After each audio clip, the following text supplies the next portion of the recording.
What's up, guys? Hey, I got something a little different for you guys. Just got to get something off my chest, and I need to do it now before the release of Pokemon Sword and Shield. Um, because I think this is going to be my last Pokemon game. I started out from the very beginning and loved it, all the way through. And I'm going to get into a little more of that as we go on here. Um, but before we get into that, make sure you guys like and subscribe to this video. I'm just kind of talking about why this is going to be my last Pokemon game. If there's anything that this game can show me when I play it to make me change my mind, but just how I don't really see them going in a direction, at least for myself, that I would like the franchise to go. Before we go into that, I gotta talk about my history a bit. And as you guys watching this, as you see the Pokemon over there, since you guys don't know me, I'm gonna flash some of my favorite Pokemon up there throughout this video, so you'll know if you see it, that's just kind of one of my faves. No, in no particular order either, but for myself, I've always been in love with Pokemon, like I said from the beginning, with the cards and the games, and really no generation that I stopped. I think Diamond and Pearl didn't have the right system, but I eventually got those games in Platinum, and I've played them all. But in a competitive sense, I've always been great at competitive Pokemon. Friends and I, everyone would know me as like the best trainer. Like I was the Pokemon master that everyone knew, and still is the case to this day. Pokemon Go, whatever's going on, like I'm the Pokemon master. But with the games, that was kind of what it was always my true thing. These games. And I would put so many hours into each and every one of these games. And I love the Pokemon. I love the Pokemon. I love the music. I love the competitive, and it kept me around for so many years. Again, each and every game I put hours into this, and clean too. Clean hours. I know there's controversy in the community about some of the hacked Pokemon and all that, but I was clean, and I've always done that. And I just kind of want to talk about now that I've kind of went over my thing, just what I've seen over recent years. We're going into Gen 8 and Gen 7. I think I have a lot of good things I can say about Gen 7, honestly. And if Gen 7 was Gen 6, or Gen 5, definitely, like if it was Gen 6, I would feel much better about it. Like in my truth, I feel like Gen 6 was just an awful generation. It didn't really move things forward as much as we would have hoped they would have, in my opinion. But let's get into a little more of the details of why I'm kind of stepping aside from this and with the direction I see things going. The first thing is, I think that, seeing what Sword and Shield is ultimately looking like now, and again, I'm going to buy the game and it's going to be good, I'm going to enjoy it and have a great time. It's just become clear to me now they don't have any kind of like grand, big dream visions with this particular style of games. It's really been apparent, but if you look at kind of just the last couple releases, let's just go back to Sun and Moon. The next release we get after that is Ultra Sun and Moon, which was a better game, but again, those games were so similar to each other. Like to play them back to back with no game in between, we played a remake, right? At the end of at the end of Ultra Sun and Moon, a remake. The next game we get is Let's Go Pikachu and Let's Go Eevee, which is also a remake, but okay, it's with the Switch. And I was thinking about this. I play Pokemon Go, and they were trying to sell it as this big, Pokemon Go tie-in. If you really think about it, like Pokemon Go now has 5 generations. If it was going to be a big Pokemon Go tie-in, why does it only have 1 generation? Why did we not get updates for Pokemon Let's Go? Why are we over here getting Sword and Shield for another $60 game when Let's Go Pikachu and Eevee was not a $60 game? It was not. Like it did not, compared to the other Pokemon games we've been paying $40 for, Let's Go Pikachu did not have any kind of post-game. And I like the game. I did like the game. I'm not trying to talk bad on any of these games in particular.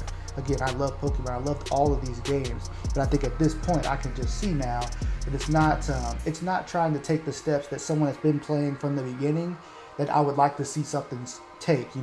Obviously it looks better, yes, but if you compare just some of the things within just the features of the game, that games that were around when Pokemon was, that are still around now, they're just not doing those things. Just something as simple, let's just take Smash Bros. Smash Bros is updated, probably 15 plus times since it's released. Like Let's Go, yeah, it gets these little like updates or whatever, but no new Pokemon, no new nothing. Like it's just, and then they're just gonna release another $60 game, and then what do you know? A year or two from now, we're gonna get Sword and Shield 2, and it's gonna be the same thing over and over again. And I've just been waiting for so long for them to just put their foot in a game, to just really give us everything that we've wanted in a game, and they clearly just don't have any vision for that. And that probably to me is the biggest reason, that they're not just putting all it in on one game. And obviously, yes, you still can make other games down the line, but continue to update. Like why not just continue to update Let's Go? I'm not saying Let's Go is great, but just I'm trying to just let you guys see that compared to other games, they should be updating Let's Go. Like if you got all these new Pokemon, just put them in Let's Go. Why couldn't this region? Y'all get what I'm trying to say. They could have done this in a way, made Let's Go a better game before we're getting something new. It's the same thing they did with Sun and Moon, where they came out with it, and then a year later we're getting Ultra Sun and Moon. And next, I just want to talk about the immersion. I think anyone that's like really felt like a Pokemon experience of being a Pokemon trainer, like the bond between trainer and Pokemon, like that immersion is that's what it's about. Like for me at least, that's what it's all about. Catching and bonding and training these Pokemon and feeling some kind of way about your bond. That's why you like certain Pokemon and their designs. Like you want to grow with them and see them evolve and get better. And there are some things that the 7th gen and this generation has done. As you guys see now, like the Gyarados in the water, like that's great stuff. Like I love that. I love the things that Let's Go did, and I love the things that Sun and Moon did, and all that. But there is definitely another level that I think they haven't tapped in on. And again, this is kind of getting into just my grand vision of what my Pokemon game would be, right? And maybe not what everyone wants, but I would just want something a bit more immersive, something like the Pokemon Following You that has only been in a few games. I don't know why that hasn't been in every game since it was in Heart Gold, Soul Silver. And I especially don't understand why it's not in Sword and Shield. Like there's no way you can't tell me that he shouldn't have his little groupie following behind him right now. Or anyone. It can be optional, take it on or off.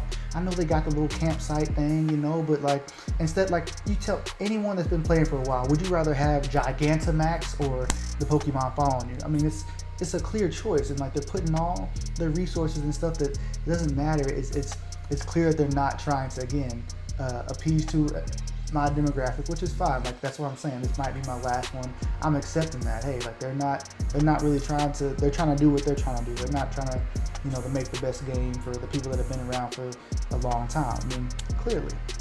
So again, like I understand what they're doing. Like it's clear to me what they're doing. So like, this will probably be my last one because of that. Unless again this camp thing really like adds to the immersion, which I don't think that it's going to for me. The best chance of me really feeling immersed in this is the wild area, which is great. I love the wild area. I think that's awesome, but I wish I could do it with my Pokemon Following Me as well. I wish also that I had, all the Pokemon there too. I wasn't too upset when I heard that all the Pokemon were gone, because again, the big dream game that I have, I understand that in order to achieve that, you can't do that with all the Pokemon. The game I would like, there might only be like 120 Pokemon available, but it's just so great, and that region just has great, maybe more, but just, it's just really fleshed out. But, when I heard that they were taking away Pokemon, but then you think about all the other stuff that they're not really adding, people have talked about the animations or the graphics, like they really haven't advanced so much that you can't explain taking away half of the decks. Like it really doesn't make sense. And, every reasons they give, to me, it just hasn't added up. Again, my Pokemon aren't following me, and I haven't yet played the game. I'd be interested to see, a feature like, if you guys remember the VS Seeker, where you could always go back and fight other trainers that you had fought. If things like that are in here, or like a great battle facility, like these are things that can make me feel differently. But this is just from what I'm seeing before coming in, and just based on everything we've seen and just been getting over the years. Anyway, just last thing I want to say here, just to sum it all up, is as I said earlier, they're not really putting everything they are into these games. And when I compare it to every other game that I play that are getting these updates, we're crying out loud. I'm playing Battlefront 2, which I started playing 2 years ago. They're still going to have more content in 2020. Like comparing that to Pokemon, like Sun and Moon, then we have Ultra Sun and Moon, then we get Let's Go Pikachu. There was so little that it added. And again, like the big thing tying into Pokemon Let's Go, to Pokemon Go, well, I got a whole bunch of Pokemon in Pokemon Go that I can't bring over to Let's Go, because it didn't update and have other regions, It didn't have any connectivity really, other than just transferring the Kanto Pokemon. You couldn't, anyway, what do you guys think about all this? I know I'm usually a Star Wars guy, but this was, if I had started YouTube when I really wanted to do this, 5 years ago plus, I would have been talking a lot about Pokemon. I would have been talking about Dragon Ball. So this is something right here, something that I'm saying, this is probably my last game. And this really being what's kept me onto the franchise this long, because, the anime obviously was just it's for kids. Like, it didn't grow with me at all. I was done with that like by the time I was 9-10 years old for the most part. So again, this is what's kept me going for all this long. So if I give this up, I'm really giving up the Pokemon franchise. Obviously, I always had love for some of my favorite Pokemon and stuff, but yeah, I mean, unless this game really does it, or the next game I see them really putting in to the game, this is probably going to be my last Pokemon game, and that's sad. Even the other stuff is kind of losing my interest as much. Pokemon Go doesn't excite me as much as it did. The Masters didn't excite me as much as it did, so I don't know if it's just all kind of coming together at once, but it's probably me hanging it up and, retiring my Pokeball. So thank you guys for watching this. Please like this video and share it to any other Pokemon fans, people that are kind of feeling the same way I am. And again, subscribe to the channel. I have a bunch of stuff coming. I'll definitely have a follow-up to this as I play Sword and Shield. I do a lot of Star Wars content as well. So if you guys are new, make sure to subscribe. Thank you.